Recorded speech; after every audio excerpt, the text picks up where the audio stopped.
મોક્ષમાં પ્રકાશક પંડિત પવન ટોડરમલજીની રચના. બીજો અધિકાર ચાલે છે શ્રુત જ્ઞાનની પરાધીન પ્રવૃત્તિ. મતિ જ્ઞાનની વાત થઈ, બરાબર. હવે મતિ જ્ઞાન વડે જે અર્થને જાણ્યો હોય તેના સંબંધથી અન્ય અર્થને જે વડે જાણીએ તે શ્રુત જ્ઞાન છે. એટલે મતિ જ્ઞાન વડે જે જાણ્યું હોય એના આધારે બીજી વાત જાણીએ એ જાણવાની પદ્ધતિનું નામ શ્રુત જ્ઞાન. એ શ્રુત જ્ઞાન બે પ્રકારનું છે, અક્ષરાત્મક ને અનક્ષરાત્મક. ત્યાં જેમ ઘટ એ બે અક્ષર સાંભળ્યા વાત દીઠા તે તો મતિ જ્ઞાન થયું. હવે તેના સંબંધથી ઘટ પદાર્થનું જાણવું થયું તે શ્રુત જ્ઞાન છે. એ પ્રમાણે અન્ય પણ જાણવું એ તો અક્ષરાત્મક શ્રુત જ્ઞાન છે. વળી જેમ સ્પર્શ વડે ઠંડકનું જાણવું થયું તે તો મતિ જ્ઞાન છે, ઇન્દ્રિય મનથી જાણવાનું. અને તેના સંબંધથી આ હિતકારી નથી તેથી ચાલ્યા જવું ઇત્યાદિ રૂપ જ્ઞાન થયું તે અનક્ષરાત્મક શ્રુત જ્ઞાન છે. આ ઠંડુ ગરમ છે જાણવાનું કામ મતિ જ્ઞાનનું, અને આ ભલું બુરું છે નક્કી કરવાનું કામ શ્રુત જ્ઞાન, બરાબર. એ પ્રમાણે અન્ય પણ સમજવું. હવે એકેન્દ્રિયાદિ અનસંગની જીવોને તો અનક્ષરાત્મક જ શ્રુત જ્ઞાન હોય છે, તથા સંગની પંચેન્દ્રિય જીવોને બંને જ્ઞાન હોય છે. એ શ્રુત જ્ઞાન છે તે અનેક પ્રકારથી પરાધીન એવા મતિ જ્ઞાનને પણ આધીન છે. વા અન્ય અનેક કારણોએ આધીન છે, તેથી મહાપરાધીન જાણવું. પરને જાણવા માટે પરાધીનતા છે. વળી પોતાની મર્યાદા અનુસાર ક્ષેત્રકાળના પ્રમાણપૂર્વક રૂપી પદાર્થોને જે વડે સ્પષ્ટપણે જાણવામાં આવે તે અવધિ જ્ઞાન છે. એ જ્ઞાન દેવો અને નારકીઓમાં તો સર્વને હોય છે નિયમથી, તથા સંઘની પંચેન્દ્રિય તિર્યન તથા મનુષ્યોમાં પણ કોઈ કોઈને હોય છે. અને અસંગની સુધીના જીવોને તો આ જ્ઞાન હોતું નથી. હવે આ જ્ઞાન પણ શરીરાગ્નિ પૂતગલને આધીન છે. અવધિ જ્ઞાનના ત્રણ ભેદ છે, દેશાવધિ, પરમાવધિ અને સર્વાવધિ. એ ત્રણેયમાં થોડા ક્ષેત્રકાળની મર્યાદાપૂર્વક કિંચિત માત્ર રૂપી પદાર્થને જાણવાવાળું દેશાવધિ જ્ઞાન એ કોઈક જીવને હોય છે, તથા પરમાવધિ, સર્વાવધિ અને મનપર્ય એ ત્રણેય જ્ઞાન મોક્ષ માર્ગમાં જ પ્રગટે છે. એટલે મોક્ષ માર્ગી જીવો ન જ હોય, બીજા ના હોય. સમ્યક દર્શન થયા પછી દરેકનો હોય નહીં, કોકનો હોય. કેવલ જ્ઞાન મોક્ષ સ્વરૂપ છે, તેથી અનાદિ સંસાર અવસ્થામાં તેનો સદભાવ જ નથી. એ પ્રમાણે જ્ઞાનની પ્રવૃત્તિ હોય છે. હવે ચક્ષુ અચક્ષુ દર્શનની વાત, આ જ્ઞાનની વાત થઈ. મતિ જ્ઞાન, શ્રુત જ્ઞાન, અવધિ જ્ઞાન, મનપર્ય જ્ઞાન, કેવલ જ્ઞાનની વાત થઈ. હવે દર્શન, ચક્ષુ દર્શન, અચક્ષુ દર્શન, અવધિ દર્શન, એ વાત. વળી ઇન્દ્રિય વા મનના સ્પર્શાદિક વિષયોનો સંબંધ થતો પ્રથમ કાળમાં મતિ જ્ઞાન પહેલો જે સત્તા માત્ર અવલોકનરૂપ પ્રતિભાસ થાય છે તેનું નામ ચક્ષુ દર્શન વા અચક્ષુ દર્શન છે. મતિ જ્ઞાન પહેલોનું એ દર્શન છે. ત્યાં નેત્રિય ઇન્દ્રિય વડે જે દર્શન થાય તેનું નામ ચક્ષુ દર્શન. તે ચોઇન્દ્રિય તથા પંચેન્દ્રિય જીવોને જ હોય છે. તથા સ્પર્શન, રસના, ઘ્રાણ અને ક્ષોત્ર એ ચાર ઇન્દ્રિય તથા મન દ્વારા જે દર્શન થાય તેનું નામ અચક્ષુ દર્શન છે. તે અથાયોગ્ય એકેન્દ્રિયાદિ જીવોને હોય છે. એટલે દર્શન અને જ્ઞાન બધા જીવોનું હોય, મતિ જ્ઞાન, શ્રુત જ્ઞાન અને દર્શન. પણ ચક્ષુ અચક્ષુ દર્શન, અવધિ દર્શન તો કોક જીવોનો હોય, નરક ગતિ દેવગતિવાળાનો હોય એમ. વળી અવધિને વિષયોનો સંબંધ તો અવધિ જ્ઞાન પહેલો જે સત્તા માત્ર અવલોકનરૂપ પ્રતિભાસ થાય છે તેનું નામ અવધિ દર્શન છે. જેની અવધિ જ્ઞાન હોય તેને જ આ અવધિ દર્શન હોય છે. ચક્ષુ અચક્ષુ અને અવધિ દર્શન છે તે મતિ જ્ઞાન, અવધિ જ્ઞાનવત પરાધીન જાણવા. તથા કેવલ દર્શન મોક્ષ સ્વરૂપ છે તેનો અહીં સદભાવ નથી. એ તો કેવળ જ્ઞાન થાય તાર જ હોય. એ પ્રમાણે દર્શનનો સદભાવ હોય છે. હવે જ્ઞાન ઉપયોગ અને દર્શન ઉપયોગની પ્રવૃત્તિ. હવે આ જ્ઞાન અને દર્શન બેની વાત કરી, બે કર્મની, 8 કર્મની ચર્ચા શરૂ કરી છે ને. જુઓ, મૂળ વિષય ધ્યાનમાં રાખવાનો. 8 કર્મની ચર્ચા ચાલી, એમાં 2 કર્મની વાત કરે છે, જ્ઞાનાવરણ, દ્રષ્ટાવરણ કર્મના વ્યવસ્થા, ઉદયની અવસ્થા. તો એના અનુસાર આ બધી ચર્ચા ચાલે છે. બાકીના કર્મોની ચર્ચા પછી આવશે, બરાબર. જ્ઞાન, દર્શન, ઉપયોગ આદિની પ્રવૃત્તિ. ઉપર પ્રમાણે જ્ઞાન દર્શનનો સદભાવ, હવે જ્ઞાનનો અને દર્શનનો કેટલો ઉગાડ હોવું ના હોવું તે જ્ઞાનાવરણ, દર્શનાવરણના ક્ષયોપશમ અનુસાર હોય છે. જ્યારે ક્ષયોપશમ થોડો હોય ત્યારે જ્ઞાન દર્શનની શક્તિ પણ થોડી હોય છે. જ્યારે ક્ષયોપશમ ઘણો હોય ત્યારે જ્ઞાન દર્શનની શક્તિ ઘણી હોય છે. વળી ક્ષયોપશમથી શક્તિ તો એવી બની રહે, પણ પરિણમન દ્વારા એક જીવને એક કાળમાં કોઈ એક જ વિષયનું દેખવું વા જાણવું થાય છે. એ પરિણામનું નામ જ ઉપયોગ છે. હવે મારી તમારી સંસાર અવસ્થામાં વ્યવસ્થા એવી છે, દેખવું એ દર્શન અને જાણવું એ જ્ઞાન, બરાબર? તો કાં તો દેખવાનું થાય તારે જ્ઞાન ના હોય, જ્ઞાન હોય ત્યારે દેખવાનું ના હોય, પણ બહુ સૂક્ષ્મ હોય એટલે આપણને એ ભેદો સમજાતા નથી, આપણા જ્ઞાનમાં જણાતા નથી એ ભેદ. પ્રવૃત્તિ તો મારી તમારી બધાની એ પ્રમાણે જ હોય. કેવલીને તો કેવળ જ્ઞાન ને કેવળ દર્શન બધું સાથે હોય, એમને વારાફરતી ના હોય. વળી ક્ષયોપશમની શક્તિ તો એવી બની રહે, પણ પરિણમન દ્વારા એક જીવને એક કાળમાં કોઈ એક જ વિષયનું દેખવું વા જાણવું થાય છે, એ પરિણમનનું નામ ઉપયોગ છે. હવે એ જાણવાનું કામ કરે તો જ્ઞાનો ઉપયોગ અને દેખવાનું કામ કરે તો દર્શન ઉપયોગ. હવે એક જીવને એક કાળમાં કાં તો જ્ઞાનો ઉપયોગ હોય છે વા દર્શન ઉપયોગ હોય છે.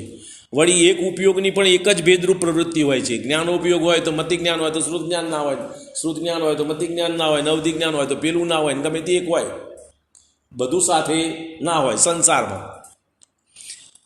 વળી એક ઉપયોગની પણ એક જ ભેદરૂપ પ્રવૃત્તિ હોય છે. જેમ મતિ જ્ઞાન હોય ત્યારે અન્ય જ્ઞાન ન હોય. વળી એક ભેદમાં પણ કોઈ એક જ વિષયમાં પ્રવૃત્તિ હોય છે. જેમ સ્પર્શને જાણતો હોય તે વડા રસાદિકને ન જાણે. વળી એક વિષયમાં પણ તેના કોઈ એક અંગમાં જ પ્રવૃત્તિ હોય છે. જેમ ઉષ્ણ સ્પર્શને જાણતો હોય તે વડા વૃક્ષાદિને ન જાણે. એ પ્રમાણે એક જીવને એક સમયે એક જ્ઞેય વા દશ્યમાં જ્ઞાન વા દર્શનનું પરિણમન હોય છે, એમ જ જોવામાં આવે છે. જ્યારે સાંભળવામાં ઉપયોગ લાગ્યો હોય ત્યારે નેત્રની સમીપ રહેલો પદાર્થ પણ દેખાતો નથી. એ જ પ્રમાણે અન્ય પ્રવૃત્તિ પણ જોવામાં આવે છે. વળી એ પરિણમનમાં શીઘ્રતા ઘણી છે. આ પરિણમન એટલું ઝડપથી બદલાય છે મારું તમારું, કે મારા તમારા જ્ઞાનનો ઉઘાડ એવો નથી કે ઝડપથી બદલાતા પરિણમનને જાણ એટલે આપણને એવી ભ્રમણા છે કે બધું હાથે કરીએ છીએ. તેથી કોઈ વેળા એવું માની લે છે કે અનેક વિષયોનું યુગપત એક સાથે જાણવું દેખવું પણ થાય છે, પણ તે યુગપત પણ થતું નથી, ક્રમપૂર્વક જ થાય છે. સંસ્કાર બળથી તેનું સાધન રહે છે. હવે એનો દાખલો આપણે કાગડાનો. જેમ કાગડાના નેત્રમાં બે ગોલક પણ પૂતળી એક છે, એ એટલી બધી શીઘ્ર ફરે છે જે વડે તે બંને ગોલકનું સાધન કરે છે, બંને આંખોથી જોવાનું કામ કરે છે. પૂતળી એક જ છે, બે આંખમાં ફરે કાગડાના, બરાબર? તે જ પ્રમાણે આ જીવને દ્વાર તો અનેક છે અને ઉપયોગ એક છે. દ્વાર એટલે ઇન્દ્રિયો અને મન, એ તો ઘણા છે, અને ઉપયોગ એક છે, પણ એટલો બધો શીઘ્ર પડે છે જે વડે સર્વ દ્વારોનું સાધન રહે છે. આપણને એમ થાય કે બધું હાથે જાણીએ છીએ. હવે શંકાકાર, જો એક કાળમાં એક જ વિષયનું જાણવું દેખવું થાય છે તો ક્ષયોપશમ પણ એટલો જ કહો, ઘણો શા માટે કહો છો? વળી તમે કહો છો કે ક્ષયોપશમથી શક્તિ હોય છે, પણ શક્તિ તો આત્મામાં કેવળ જ્ઞાન દર્શનની પણ હોય છે. હવે કે જેમ કોઈ પુરુષને ઘણા ગામોમાં ગમન કરવાની શક્તિ તો છે. દાખલો ઉદાહરણ આપે છે સમજવા માટે.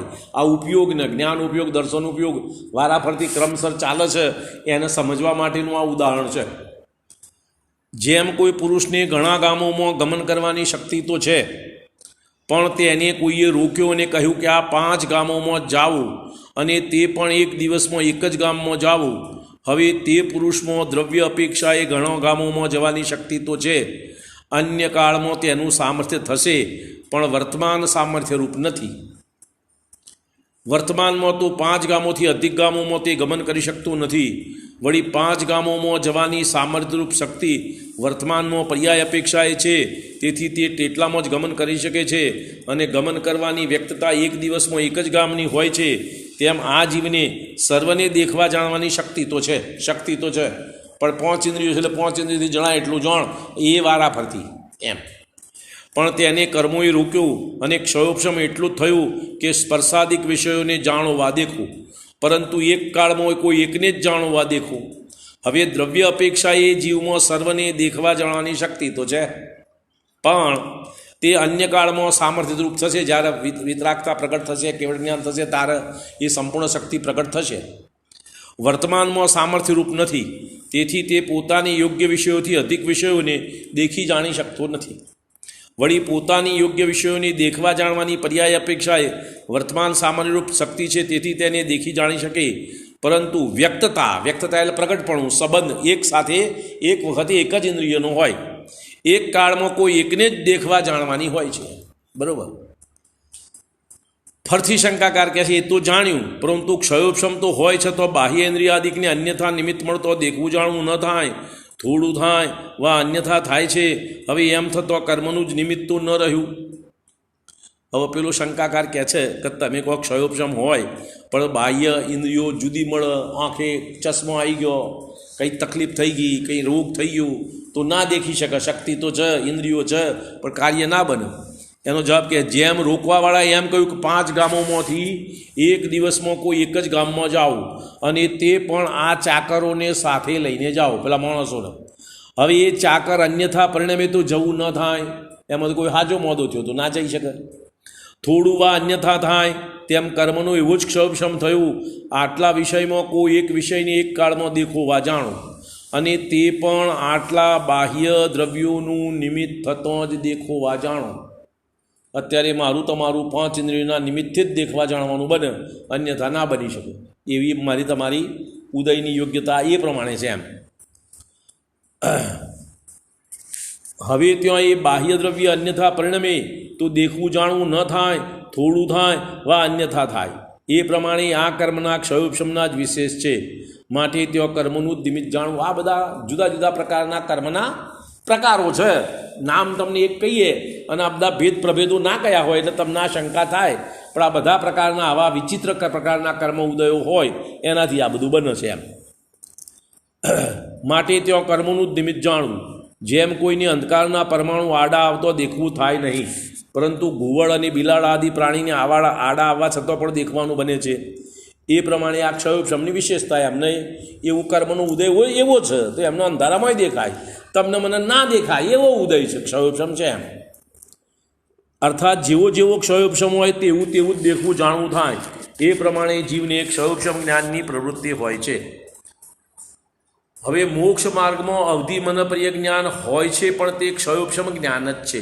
મોક્ષ માર્ગી જીવોને ઘણાને બધાને નહીં અવધિ મનપ્રિય જ્ઞાન થાય, પણ એ ક્ષયોપશમ જ્ઞાન, પૂર્ણ જ્ઞાન નહીં. તેની પણ એ જ પ્રમાણે એક કાળમાં કોઈ એકને પ્રતિભાસવાળું વા પરદ્રવ્યનું આધીનપણું જાણવું, વળી જે વિશેષતા છે તે વિશેષ જાણવી. એ પ્રમાણે જ્ઞાનાવરણ દર્શનાવરણના ઉદયના નિમિત્તથી જ્ઞાન દર્શનના ઘણા અંશોનો તો અભાવ છે ઉદયથી, તથા તેના ક્ષયોપશમથી તેના થોડા અંશોનો સદભાવ છે.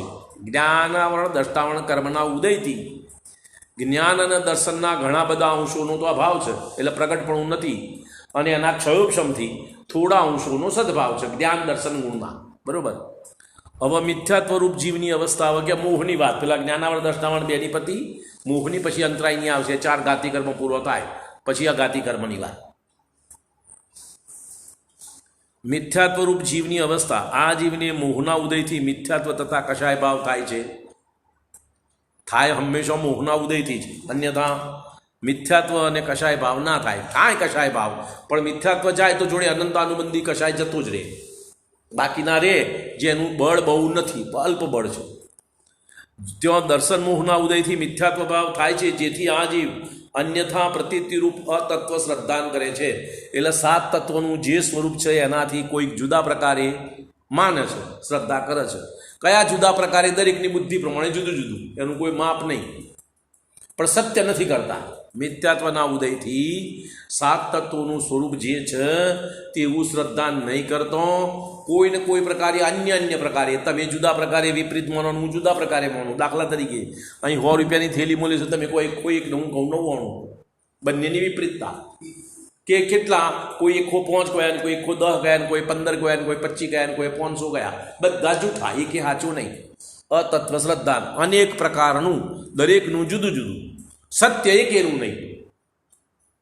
બરોબર. આ જીવને મોહના ઉદયથી મિથ્યાત્વ તથા કશાય ભાવ થાય છે. ત્યાં દર્શન મોહના ઉદયથી મિથ્યાત્વ ભાવ થાય છે, જેથી આ જીવ અન્યથા પ્રતીતિરૂપ અતત્વ શ્રદ્ધાન કરે છે. જેમ છે તેમ માનતો નથી, પણ જેમ નથી તેમ માને છે. હવે જેમ નથી અને તેમ માનવામાં અનેક પ્રકાર થઈ જાય. પછી અમૂર્તિક પ્રદેશોનું પુંજ પ્રસિદ્ધ જ્ઞાનાદિ ગુણોનો ધારક અનાદિ નિધન વસ્તુ પોતે છે, તથા મૂર્તિક પૂતગલ દ્રવ્યોનું પીઠ પ્રસિદ્ધ જ્ઞાનાદિ રહિત નવીન જેનો સંયોગ થયો છે, એવા શરીરાદિ પૂતગલ કે જે પોતાનાથી પર છે, એના સંયોગરૂપ નાના પ્રકાર મનુષ્ય તિર્યંશ આદિ પર્યાયો થાય છે. તે પર્યાયમાં આ મૂઢ જીવ અહમ બુદ્ધિ ધારી રહ્યો છે. જો ફરતી વાંચું સાંભળજો. અમૂર્તિક પ્રદેશોનું પુંજ પ્રસિદ્ધ જ્ઞાનાદિ ગુણોનું ધારક અનાદિ નિધન વસ્તુ પોતે એટલે આત્મા છે. આ વસ્તુ સ્વરૂપ આ છે. બીજું શું બન્યું છે? મૂર્તિક પૂતગલ દ્રવ્યોનું પિંડ પ્રસિદ્ધ જ્ઞાનાદિ રહિત નવીન જ જેનો સંયોગ થયો છે, આનો નવીન સંયોગ થયો. પેલો આત્મા તો અનાદિ નિધન છે અને આ શરીરનો સંયોગ નવો થયો. એવા શરીરાદિ પૂતગલ જે પોતાનાથી પર છે એ બેના સંયોગરૂપ, જે પૂતગલ શરીર પર છે એ અને પેલો અનાદિ નિધન આત્મા એ બેના સંયોગરૂપ નાના પ્રકાર મનુષ્ય તિર્યંચાદિ પર્યાયો હોય છે. તે પર્યાયોમાં આ મૂઢ જીવ અહમ બુદ્ધિ આ હું છું એમ માને છે, અહમ બુદ્ધિ ધારે છે. સ્વપરનો ભેદ કરી શકતો નથી. છ જુદા પણ પોતે જાણી શકતો નથી. જે પર્યાય પામ્યો હોય તેને જ પોતાપણે માને છે. આ મિથ્યાત્વના ઉદયનું ફળ. તથા એ પર્યાયમાં પણ જે જ્ઞાનાદિક ગુણો છે તે તો પોતાના ગુણ છે અને રાગાદિક છે તે પોતાને કર્મ નિમિત્તથી ઉપાધિક ભાવ છે. વળી વર્ણાદિક છે તે પોતાના ગુણો નથી, એ તો પૂતગલના શરીરના ગુણો છે. પણ શરીરાદિ પૂતગલના ગુણો છે. શરીરાદિમાં પણ વર્ણાદિનું વા પરમાણુનું પલટવું નાના પ્રકારરૂપ થયા કરે છે. એ સર્વ પૂતગલની અવસ્થાઓ છે. શરીરમાં અનેક પ્રકારના ફેરફાર થાય. તમે બાળકમાંથી જવાન થાવ, જવાનમાંથી પ્રૌઢ થાવ, પ્રૌઢમાંથી વૃદ્ધ થાવ, આજામાંથી મોદા થાવ, વજન ઓછું થાય, વધતું થાય, બધા અનેક પ્રકારના ફેરફાર બને. એ બધામાં આ મૂળ એમાં જગા મારામાં ફેરફાર થાય છે. પલટવું નાના પ્રકારરૂપ થાય છે. એ સર્વ પૂતગલની અવસ્થાઓ છે. પરંતુ તે બધાને આ જીવ પોતાનું સ્વરૂપ જાણે છે. આ મિથ્યાત્વનો ઉદય સ્વભાવ પ્રભાવનો વિવેક કરી શકતો નથી, એને થતો નથી મિથ્યાત્વના ઉદયમાં. વળી મનુષ્યાદિ પર્યાયોમાં પોતાથી પ્રત્યક્ષ ભિન્ન ધન કુટુંબાદિકનો સંબંધ થાય છે અને તે પોતાને આધીન પરિણમતા નથી. શરીર તો પાછું છે ક્ષેત્ર આવવા, અને એ સિવાય ધન દોલત પતિ પત્ની બાળક મા બાપ સંપત્તિ આ બધું મળે એ તો પોતાથી જુદા પ્રત્યક્ષ અને પોતાને આધીન પરિણમતા નથી. તો પણ તેમાં આ જીવ મમકાર કરે છે કે આ બધા મારા છે. આ મિથ્યાત્વના ઉદયની ચર્ચા ચાલે છે. પણ એ કોઈપણ પ્રકારથી પોતાના થતા નથી. માત્ર પોતાની માન્યતાથી જ તેને પોતાના માને છે. વળી મનુષ્યાદિ પર્યાયોમાં કોઈ વેળા દેવાદિ તત્વોનું જે અન્યથા સ્વરૂપ કલ્પિત કર્યું તેની તો પ્રતીતિ કરે છે, પરંતુ જેવું યથાર્થ સ્વરૂપ છે તેવું પ્રતીત કરતો નથી. દેવગુરુ શાસ્ત્રનું જે સ્વરૂપ છે એ પ્રમાણે નથી માનતો, પણ એની કલ્પનામાં જે માન્યું છે એ પ્રમાણે શ્રદ્ધા કરે છે. એ પ્રકારે દર્શન મોહના ઉદયથી જીવને અતત્વ શ્રદ્ધાનુરૂપ મિથ્યા ભાવ થાય છે. તેમાં જ્યારે તેનું તીવ્ર ઉદય હોય, મિથ્યાત્વનો તીવ્ર ઉદય હોય, ત્યારે સત્યાર્થ શ્રદ્ધાનથી ઘણું વિપરીત શ્રદ્ધાન કરે છે. અને જ્યારે મંદ ઉદય હોય ત્યારે સત્યાર્થ શ્રદ્ધાનથી થોડું વિપરીત કરે છે. પણ વિપરીત તો ખરું, ખોટું તો ખોટું જ. બરાબર, ફરક એટલો, થોડું વિપરીત હોય તો સુધરી શકે, ઘણું વિપરીત હોય તો ના સુધરે એમ. હવે આ મિથ્યાત્વ મોહ પછી ચારિત્ર મોહ, મોહની બે દશા, મિથ્યાત્વ મોહ અને ચારિત્ર મોહ. હવે ચારિત્ર મોહરૂપ જીવની અવસ્થા, પેલી બધી જે વાતો કરી એ મિથ્યાત્વ કર્મના ઉદયથી થવાવાળા અવસ્થાની વાત. હવે ચારિત્ર મોહ કર્મના ઉદયથી થવાવાળી જીવની અવસ્થા કેવી છે એની ચર્ચા. ચારિત્ર મોહના ઉદયથી આ જીવને કશાય ભાવ થાય છે. જો પેલામાં કશાય ભાવની વાત ના આવી, એમાં માન્યતાની વાત આવી. આ મારું ના મારું નહીં, ના હું છું ના નથી, આ હું પરિણામા હું પેલું ના પરિણામા, એવી વાત. કશાયની રાગ દ્વેષની વાત એમાં ના આવે મિથ્યાત્વના ઉદયમાં. ચારિત્ર મોહના ઉદયમાં રાગ દ્વેષ કશાયની વાત આવે. ચારિત્ર મોહના ઉદયથી જીવને કશાય ભાવ થાય છે ત્યારે પોતે દેખતો જાણતો છતાં પણ પર પદાર્થોમાં ઇષ્ટ અનિષ્ટપણું માની ક્રોધાદિ કરે છે. એ મૂકી દો ત્યાં આગળ, અત્યારે શાસ્ત્રમાં ડિસ્ટર્બ કર્યા આગળ મૂકી દો એક બાજુ. ક્રોધનો ઉદય થતો પદાર્થો પ્રત્યે અનિષ્ટપણું ચિંતવી તેનું બુરું થવા ઈચ્છે છે. શું કહે છે? ક્રોધાદિનો ઉદય થતો પદાર્થો પ્રત્યે, જે કંઈ સંયોગી પદાર્થોમાં જેના ઉપર ઉપયોગ જાય એનું બુરું કરવાનું, ખરાબ થવાનું ઈચ્છે છે. થવું ના થવું જુદી વાત. આ રાગ દ્વેષનો પરિણામ એ ચારિત્ર મોહના ઉદયનું ફળ. કોઈ મકાન આદિ અચેતન પદાર્થ બુરા લાગતો તેને તોડવા ફોડવા આદિ રૂપથી તેનું બુરું ઈચ્છે છે. તથા કોઈ શત્રુ આદિ સચેતન પદાર્થો બુરા લાગે ત્યારે તેને વધ બંધન આદિ વા પ્રહાર આદિ વડે દુઃખ ઉપજાવી તેનું બુરું કરવા ઈચ્છે છે. આ બધા ચારિત્ર મોહના ઉદયનું ફળ. વળી પોતે વા અન્ય ચેતન અચેતન પદાર્થ કોઈ પ્રકારે પરિણમતા હોય અને પોતાને તે પરિણમન બરોબર ના લાગે, બુરું લાગે. કોઈ પદાર્થનું પરિણમન સાચું ખોટું છે નહીં, તો તમારી માન્યતા છે બધી. બુરું લાગે તો તેને અન્ય પ્રકારે પરિણમવા વડે કરીને તે પરિણમનનું બુરું ઈચ્છે છે. એ પ્રમાણે ક્રોધથી બુરું થવાની ઈચ્છા તો કરે, પણ બુરું થવું તે ભવિતવ્ય આધીન છે. તમારી ઈચ્છા પ્રમાણે કોઈ પદાર્થનું પરિણમન ફેરફાર કરી શકાતો નથી. હવે ક્રોધનો કષાયોમાં 4 કષાય: ક્રોધ, માન, માયા, લોભ. હવે માનની વાત. માનનો ઉદય થતો અન્ય પદાર્થ પ્રત્યે અનિષ્ટપણું માની તેને નીચો પાડવા અને પોતાને ઊંચો કરવા ઈચ્છે છે. મળ, ધૂળ આદિ અચેતન પદાર્થોમાં જુગુપ્સા વા નિરાદર આદિ વડે તેમાં હિંતા તથા પોતાની ઉચ્ચતા ઈચ્છે છે. તથા અન્ય પુરુષાદિ ચેતન પદાર્થોને પોતાની આગળ નમાવવા વા પોતાને આધીન કરવા ઈચ્છે છે. ઇત્યાદિ પ્રકારે અન્યની હીનતા તથા પોતાની ઉચ્ચતા સ્થાપન કરવા ઈચ્છે છે. લોકમાં પોતે જેમ ઊંચો દેખાય તેમ શૃંગાર આદિ કરે વા ધન ખર્ચે. સારું લોકને સારું લાગે એમ કરે. આ તો માનની વાત છે ને, એટલે લોકો મને મોટો મોન એ પ્રમાણે કરે. એને ગમે ના ગમે એની ચિંતા નહીં કરવાની.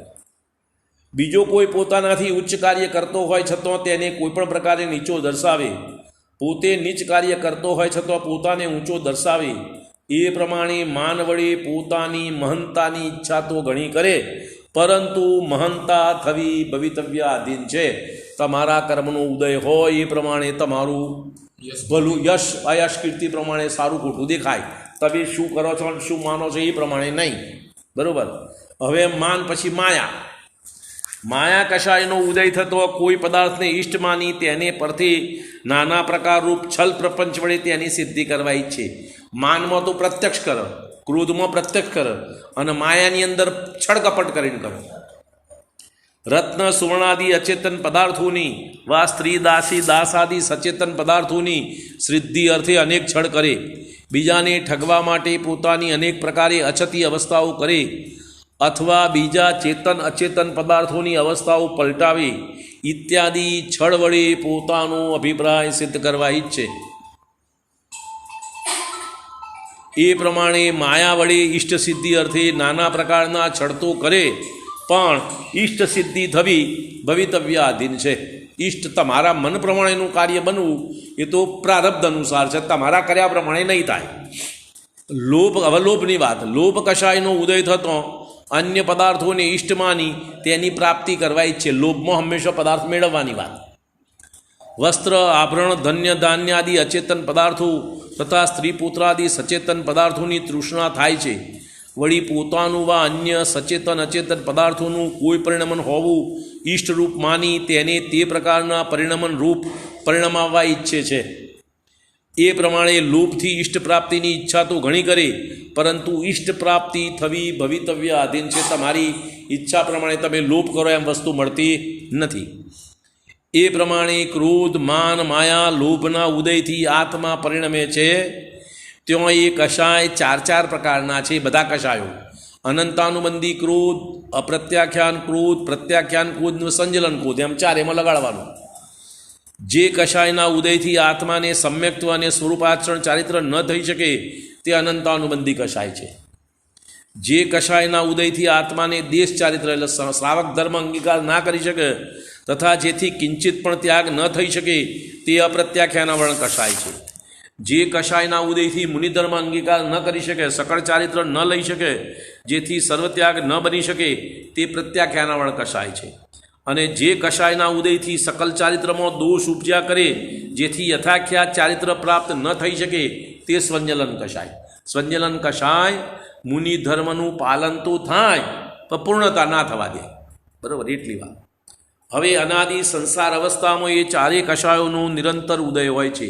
આ સંસારની અંદર મને તમને બધાને એક કર્મનો ઉદય ને બીજાનો નિયમની બધા કર્મનો ઉદય હોય છે.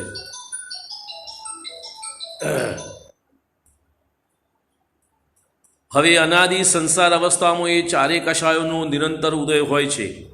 પરમ કૃષ્ણ લેશ્યારૂપ તીવ્ર કષાય હોય ત્યાં પણ શુક્લ કે લેશ્યારૂપ મંદ કષાય પણ હોય, ત્યાં પણ નિરંતર એ ચારેય કષાયોનો ઉદય રહે છે. જુઓ, એક કષાયમાં તીવ્ર હોય, એકમાં મંદ હોય, ખ્યાલ આવે છે, અને ચારેયનો સાથે હોય, એકનો હોય ને એકનો ના હોય એમ નહીં. ખ્યાલ આવ્યો? બરાબર, ફરીથી બોલું. એ અનાદિ સંસાર અવસ્થામાં ચારેય કષાયોનો નિરંતર ઉદય હોય છે. પરમ કૃષ્ણ લેશ્યારૂપ તીવ્ર કષાય હોય ત્યાં પણ શુક્લ લેશ્યારૂપ મંદ કષાય પણ હોય, ત્યાં પણ નિરંતર એ ચારે કષાયોનો ઉદય રહે છે. તીવ્ર લેશ્યા હોય તો એ ને મંદ લેશ્યા હોય તો એ ચારે કષાયો નિરંતર રહે. કયા ચાર? ક્રોધ, માન, માયા, લોભ, અનંતાનુબંધી, અપ્રત્યાખ્યાન, પ્રત્યાખ્યાન, સ્વંજલન. ચારેનો ઉદય મારે તમારે વર્તન. જ્ઞાની જીવો જે મોક્ષ માર્ગમાં જાય એમને તે પ્રકારના કષાયના ઉદયનો અભાવ થાય. એમ સમ્યક દર્શન થાય અને અનંતાનુબંધીના મિથ્યાત્વનો ઉદયનો અભાવ, શ્રાવકનો વ્રત અંગીકાર જેના કરવાના પરિણામની યોગ્યતા હોય એવા સમ્યક દ્રષ્ટિ જીવોને અપ્રત્યાખ્યાન અનંતાનુબંધી મિથ્યાત્વનો અભાવ, મુનિવ્રત ધારણ કરે એમનો અનંતાનુબંધી મિથ્યાત્વ પ્રત્યાખ્યાન પ્રત્યાખ્યાનનો અભાવ, એમ એનો ઉદય જ ના હોય. વાત એમ એવા પરિણામ રહેવાની વાત નહીં. પણ સ્વંજલનના પરિણામમાં પણ તીવ્ર મંદ ઉદય હોય. હું કહ્યું? શું કહ્યું? કૃષ્ણ લેશ્યારૂપ તીવ્ર કષાય હોય ને શુક્લ લેશ્યારૂપ મંદ કષાય પણ હોય. ચારેમાં એવું નહીં સમજવાનું ક્રોધમાં તીવ્ર કષાય હોય ને પેલામાં મંદ હોય, એમ નહીં. અનંતાનુબંધીમાં તીવ્ર હોય ને સ્વંજલનમાં મંદ હોય એવું નહીં. સ્વંજલનમાં પણ તીવ્ર કષાય હોય, અને પણ સ્વંજલનનો કષાય એવો છે કે ગમે તેવો તીવ્ર હોય તો પણ એ અનંતાનુબંધી જેવું, અપ્રત્યાખ્યાન જેવું, પ્રત્યાખ્યાન જેવું આત્માનું અહિત ના કરી શકે. એનામાં એ યોગ્યતા નથી. ગમે તેટલું તીવ્ર હોય તો અને પેલું મંદ હોય તો એ અહિત કરી શકે. એમ ફરક. બરોબર, એ જાત જુદી છે.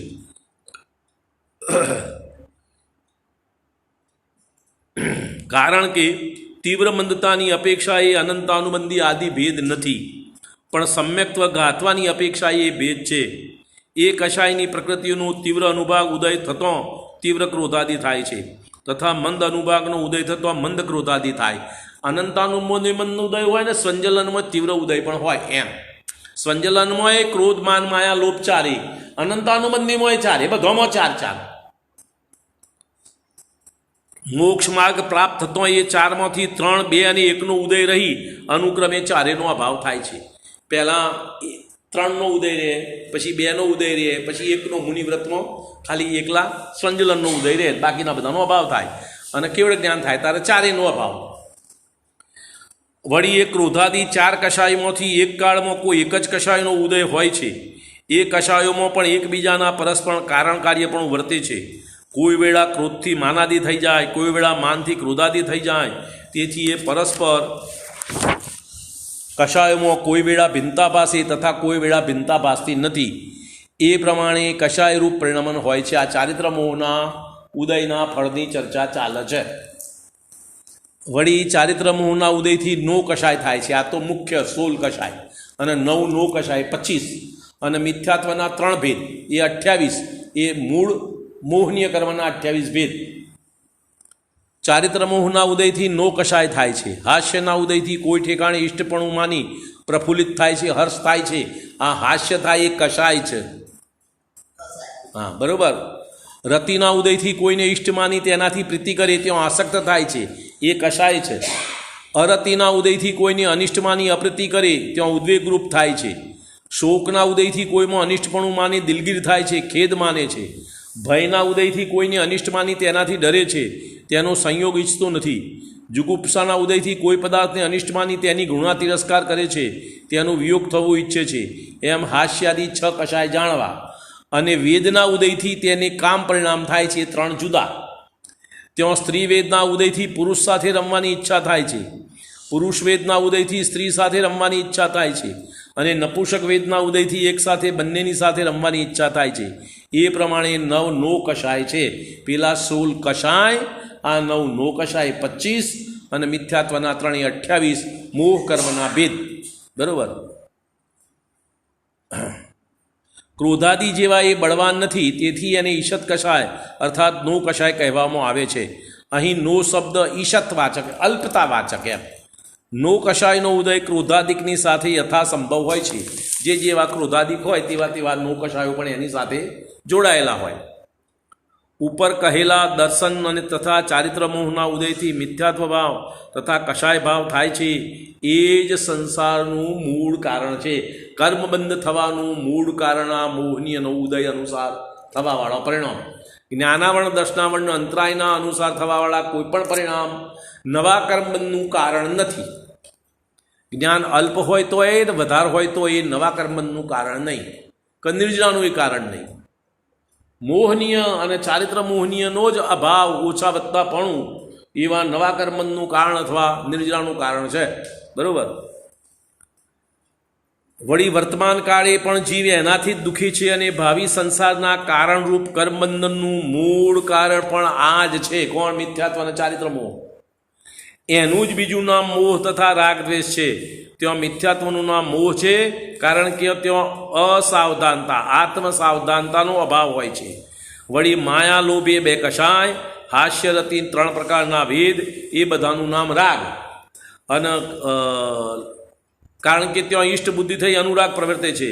તથા ક્રોધમાન એ બે કષાય, અરતિ, શોક, ભય, જુગુપ્સા એ બધાનું નામ દ્વેષ, અને ત્યાં અનિષ્ટ બુદ્ધિ થઈ દ્વેષ પ્રમાણે વર્તે છે. તો આ 13 અને 12 એમ 25 ભેદ થયા કુલ. તો એ બધા સામાન્યપણે રાગ દ્વેષ છે, અને મોહ એ બધાનું નામ મોહ છે. ત્રણેય ભેગા કરો તો મોહ કહેવાય. રાગ દ્વેષ કહો તો મોહ જુદો ને ચારિત્ર મોહ જુદો. બરાબર. કારણ કે બધા એમાં સર્વત્ર અસાવધાનતા જ હોય છે. શેની અસાવધાનતા? પોતાની. સંસારના વિષયોની અસાવધાન નહીં, પોતાની અસાવધાનતા. પોતાના તરફ લક્ષ્ય નથી, એનું નામ અસાવધાનતા. હવે અંતરાય કર્મની વાત, આઘાતી કર્મનો છેલ્લો ભેદ. બરાબર. પછી આઘાતી કર્મની વાત આવશે. અંતરાય કર્મોદય જન્મ અવસ્થા. અંતરાય કર્મના ઉદયથી જીવ ઈચ્છે છે તે થતું નથી. દાન આપવા ઈચ્છે પણ આપી શકે નહીં. વસ્તુની પ્રાપ્તિ ઈચ્છે પણ થાય નહીં. ભોગ ભોગવવા ઈચ્છે પણ ભોગવી શકે નહીં. ઉપભોગ લેવા ઈચ્છે પણ લેવાય નહીં. અને પોતાની જ્ઞાનાદિ શક્તિને પ્રગટ કરવા ઈચ્છે પણ તે પ્રગટ થઈ શકે નહીં. આ પ્રમાણે અંતરાયના ઉદયથી પોતે જે ઈચ્છે તે થતું નથી, અને એના ક્ષયોપશમથી કિંચિત માત્ર ઈચ્છેલું પણ પ્રાપ્ત થાય છે. હવે અંતરાય કર્મનો જેટલો ક્ષયોપશમ હોય અને તમારી ઈચ્છા ગમે તેટલી વધારે હોય, પણ તમારા અંતરાય કર્મના ક્ષયોપશમ અનુસાર જ સંયોગોની પ્રાપ્તિ થાય, તમારી ઈચ્છા અનુસાર નહીં. બરાબર. એમ તથા એના ક્ષયોપશમથી કિંચિત માત્ર ઈચ્છેલું પણ પ્રાપ્ત થાય છે. ઈચ્છા તો ઘણી છે, પરંતુ ઈચ્છેલું પણ કિંચિત માત્ર મળે છે. ઘણું દાન દેવા ઈચ્છે પણ થોડું જ દઈ શકે. ઘણો લાભ લેવા ઈચ્છે, થોડો જ લાભ થાય. જ્ઞાનાદિક શક્તિ પ્રગટ છે, ત્યાં પણ અનેક બાહ્ય કારણની જરૂર પડે.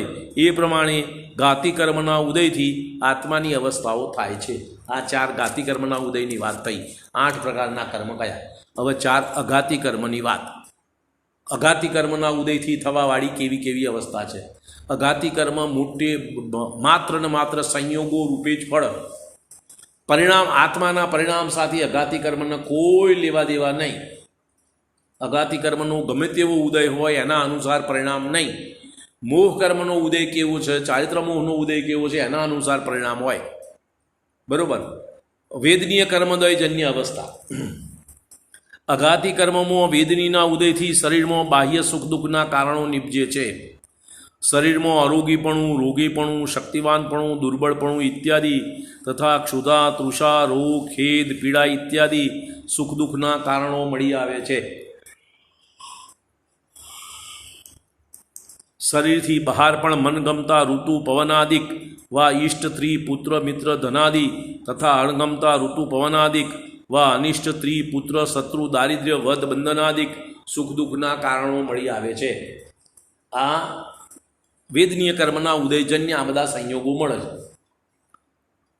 એ બાહ્ય કારણો કયા? આ બધા બાહ્ય કારણો છે. એ અનુસાર સુખ દુઃખની ગેરંટી નહીં, પણ એ કારણોમાં તમારો મોહ ભળે અને જેવી તીવ્રતા બનતા હોય એવું સુખ દુઃખ થાય.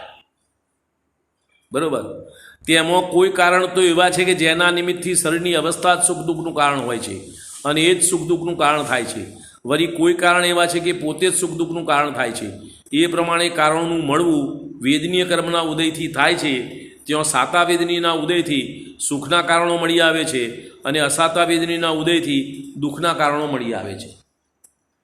પણ અહીં એમ સમજવા યોગ્ય છે કે આ કારણો જ કંઈ સુખ દુઃખ ઉપજાવતા નથી, પણ મોહ કર્મના ઉદયથી આત્મા પોતે જ સુખી દુઃખી થાય છે.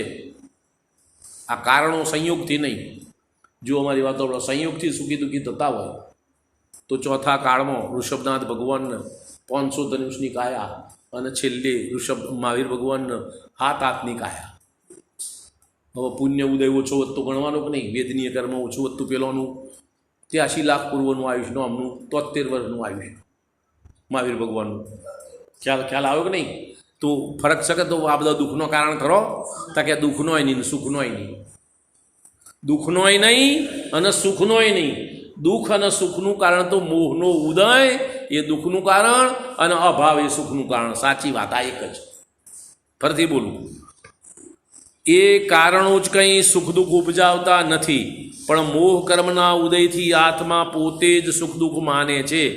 વેદનીય કર્મના ઉદયને અને મોહનીય કર્મના ઉદયને એવો જ સંબંધ છે. જ્યારે સાતા વેદનીય જન્ય બાહ્ય કારણ મળે ત્યારે તો સુખ માનવારૂપ મોહ કર્મનો ઉદય હોય, અને જ્યારે અસાતા વેદનીય જન્ય બાહ્ય કારણ મળે ત્યારે દુઃખ માનવારૂપ મોહ કર્મનો ઉદય હોય. વળી તે જ કારણ, હવે પાછું એનું એક જ કારણ, તો મારા માટે સુખનું હોય ને મારા માટે દુઃખનું હોય. તે જ કારણ કોઈને સુખનું અને કોઈને દુઃખનું કારણ થાય છે. એ જ વસ્તુ બરાબર. જેમ કોઈને સાતા વેદનીના ઉદયથી મળેલું જે વસ્ત્ર સુખનું કારણ થાય, તેવું વસ્ત્ર કોઈને અસાતા વેદનીના ઉદયથી મળતો દુઃખનું કારણ થાય છે. આના માટે શાસ્ત્રમાં દાખલો આપ્યો છે ભરવાડનો. ભરવાડનું ઊનનું, ભરવાડ એ સ્ત્રી હોય ને એને ઊનનું વસ્ત્ર મળે નવું તો ખુશ થઈ જાય. હવે નવું વસ્ત્ર ઊનનું એટલે કેવું હોય? કોંટાના જેમ પેલા વાર વાગર એ ખુશ થાય. કઈડ આપણે ધાબળો તમે ઉડો તો ખબર વાગે છે ને એવું એને, અને એ ખુશ થાય. અને તમને આલ્યું હોય તો તમે હાથમાં ના પકડો. હવે વસ્ત્ર તો એનું એ, વસ્તુ તો એની એ, તો સુખ દુઃખનું કારણ તો વસ્તુ પ્રમાણે નહીં, મોહ પ્રમાણે. ખ્યાલ આવે છે એમ? માટે બાહ્ય વસ્તુ તો સુખ દુઃખનું નિમિત્ત માત્ર છે. સુખ દુઃખ થાય છે તે મોહના નિમિત્તથી થાય છે. નિર્મોહી મુનિજનોને અનેક વૃદ્ધિ આદિ તથા પરિસહ આદિ કારણો મળવા છતાં પણ સુખ દુઃખ ઉપજતું નથી. નિર્મોહી મુનિજનોને વૃદ્ધિ પ્રાપ્ત થાય તો એ સુખ નહીં, અને પરિસહ આવે તો એ દુઃખ નહીં. એમ ફરીથી બોલું, નિર્મોહી મુનિજનોને અનેક વૃદ્ધિ આદિ તથા પરિસહ આદિ કારણો મળવા છતાં પણ સુખ દુઃખ ઉપજતું નથી. એટલે વૃદ્ધિ પ્રાપ્ત થાય તો સુખ નથી ઉપજતું, અને પરિસહ આવે તો દુઃખ નથી ઉપજતું. એમ તથા મોહી જીવને કારણ મળો વા ન મળો તો પણ પોતાના સંકલ્પથી જ સુખી દુઃખી થયા કરે છે. અને મોહનું તીવ્ર ઉદય વસ્તુ જ ના હોય તો એ દુઃખી થાય, વસ્તુ જ ના હોય તો જ્ઞાન ઘટ બની જાય. ખ્યાલ આવે એમ? વળી તેમાં પણ તીવ્ર મોહીને જે કારણો મળતો તીવ્ર સુખ દુઃખ થાય, તે જ કારણો મળતો મંદ મોહીને મંદ સુખ દુઃખ થાય છે. માટે સુખ દુઃખ થવાનું મૂળ બળવાન કારણ મોહ કર્મનો ઉદય છે. અન્ય વસ્તુનો સંયોગ બળવાન કારણ નથી. સંયોગ ગમે તે હોય એ બળવાન કારણ નથી, પરંતુ અન્ય વસ્તુની અને મોહી જીવના પરિણામોને નિમિત્ત નૈમિત્તિકની મુખ્યતા હોય છે. જે વડે મોહી જીવ અન્ય વસ્તુને જ સુખ દુઃખનું કારણ માને છે. આવા નિમિત્ત નૈમિત્તિક સંબંધ છે એના જીવ સમજતો નથી, અને મોહવશ એ બાહ્ય સંયોગોને જ સુખ દુઃખનું કારણ માને છે. હવે તો ઉપાય કરે, મહેનત કરે તો સફળ ના થાય. કારણ ખોટું છે, સફળ નથી થતું. અનાદિથી આપણે આવી ઊંધી મહેનત કરતા આવ્યા છીએ. મૂળ કારણ મોહ છે, એનો અભાવ કરવાનું કાર્ય કરવાનું છે. એ પ્રમાણે વેદનીય કર્મના ઉદયથી સુખ દુઃખના કારણો નિપજે છે. હવે આયુ કર્મોદયજન્ય અવસ્થા. આયુ કર્મના ઉદય વડે મનુષ્યાદિ પર્યાયોની સ્થિતિ રહે છે. જે તમારી પર્યાય જે પડી, નરક મળ્યું, તિર્યંશ મળ્યું, દેવગતિ મળી, મનુષ્યગતિ મળી, વનસ્પતિ સ્થાવરમાં ગયા, નિગુત તમારી જે અવસ્થા એમાં તમારા આયુ કર્મ અનુસાર ત્યાં આગળ તમે રહો. આયુ કર્મ પતે બદલી બીજી ગતિમાં જાઓ. એમ આયુ કર્મના ઉદય વડે મનુષ્યાદિ પર્યાયોની સ્થિતિ રહે છે. જ્યાં સુધી આયુ કર્મનો ઉદય રહે ત્યાં સુધી રોગાદિક અનેક કારણો મળવા છતાં પણ શરીરથી સંબંધ છૂટતો નથી. ગમે તેટલા વિપરીત કારણો મળે તો એ શરીર છૂટે નહીં, આયુ કર્મનો ઉદય હોય ત્યાં સુધી. જ્યારે આયુનો ઉદય ન હોય ત્યારે અનેક ઉપાય કરવા છતાં પણ શરીરથી સંબંધ રહેતો નથી. તે જ વખતે આત્મા અને શરીર જુદા થઈ જાય છે. આ સંસારમાં જન્મ, જીવન અને મરણનું કારણ આયુ કર્મ જ છે. એ સંયોગી અવસ્થાનું નામ જન્મ, એ સંયોગી અવસ્થાના વિયોગનું નામ મરણ, અને એ સંયોગી અવસ્થા બની રહેવાનું નામ જીવન. સંયોગનું જ, બાકી કશું હકીકતમાં કશું નથી. શું કહ્યું? બરાબર. જન્મ, જીવન અને મરણનું કારણ આયુ કર્મ છે. જ્યારે નવીન આયુનો ઉદય થાય છે ત્યારે નવીન પર્યાયમાં જન્મ થાય છે, નવીન પર્યાયનો સંયોગ મળે છે. વળી જ્યાં સુધી આયુનો ઉદય રહે ત્યાં સુધી તે પર્યાયરૂપ પ્રાણોના ધારણથી જીવવું થાય છે, અને આયુનો ક્ષય થતો એ પર્યાયરૂપ પ્રાણોના છૂટવાથી મરણ થાય છે. સહજ જ એવું આયુ કર્મનું નિમિત્ત છે. અન્ય કોઈ ઉપજાવાળો, રક્ષા કરવાવાળો કે વિનાશ કરવાવાળો નથી એવો નિશ્ચય કરવો. અને આપણે આપણું વ્યાકુળ થઈ ગયા, ભાઈ દવાખાને નથી લઈ જતા, આમ નથી કરતા, આ દવા નથી કરતા, પેલી દવા નથી કરતા. કેટલો કકરાટ મનમાં, કેમ માન્યું છે કે પેલાના કારણે ફરક પડે છે. આચાર્ય કહે છે આયુ કર્મ સિવાય બીજું કોઈ કારણ છે જ નહીં. અન્ય કોઈ ઉપજાવાળો, રક્ષા કરવાવાળો કે વિનાશ કરવાવાળો નથી એવો નિશ્ચય કરવો. વળી જેમ કોઈ નવીન વસ્ત્ર પહેરે, કેટલોક કાળ તે રહે, પછી તેને છોડી કોઈ અન્ય નવીન વસ્ત્ર પહેરે, તેમ જીવ પણ નવીન શરીર ધારણ કરે, કેટલોક કાળ ધારણ કરી રહે, પછી તેને છોડી અન્ય શરીર ધારણ કરે. માટે સરળ સંબંધની અપેક્ષાએ જન્મ મરણ છે, જીવની અપેક્ષાએ જન્મ મરણ નથી. બરાબર. જીવ તો અનાદિ નિધન છે, એનું જન્મ નહીં એનું મરણ નહીં. સંયોગોનું સદભાવ ઉત્પત્તિ એનું નામ જન્મ, અને સંયોગોનો અભાવ એનું નામ મરણ.